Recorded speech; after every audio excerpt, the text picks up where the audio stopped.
Hello, this video is going to be on the Canadian Pattern 82 webbing for the fighting order and the battle order configuration.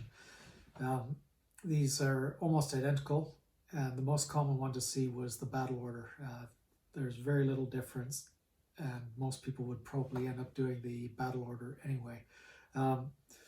So the setup for the Canadian Pattern 82 is the same as most NATO countries because they followed NATO STANAG 2311, which is in the user's manual for Pattern 82 webbing, and it just gives you a definition of where the components should be and how you should carry them. For example, most of your weight should be on your hips, and so unlike most people would expect, this rides at or below your belt. So your webbing belt, it should be at or below your belt.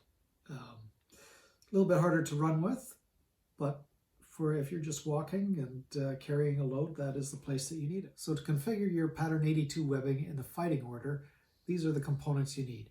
You need the belt, the yoke, and the straps that go with your yoke, but most people consider them one and the same. Two pouches, if you are going to use the C7 or C1, choose what you want. A knife, fork, spoon pouch, a bayonet, frog and bayonet, a canteen, and a this is your 200 round pouch, or in this case it's going to be rain suit, spare ammunition, or what other sundry items you would want. So to set it up, what you're going to do is you're going to look for the center line. Canada was nice enough to put a yellow or white thread at the center line, and the utility pouch goes right in the center of your back. And then your KFS goes just off to the side of that,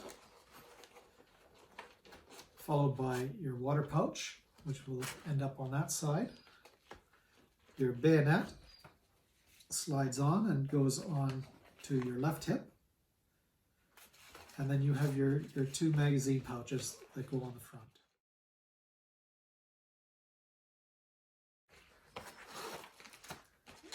Wherever you want to put them. So that's it. You might be issued a gas mask bag, but that seems to be pretty uncommon. So those are all the components you need for the fighting order. So the difference between fighting order and battle order is this pouch here. This one has on it marked field pack small. This goes on the center of your back, along your belt.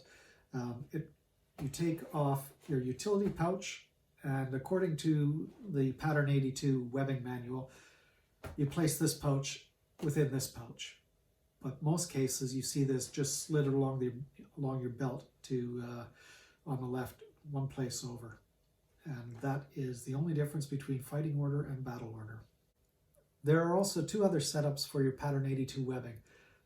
These are identical to the regular soldier's setup, except that if you're a person issued with a Sterling submachine gun, you get a pouch to go with that, or you're issued with a pistol, you get a holster to go with that.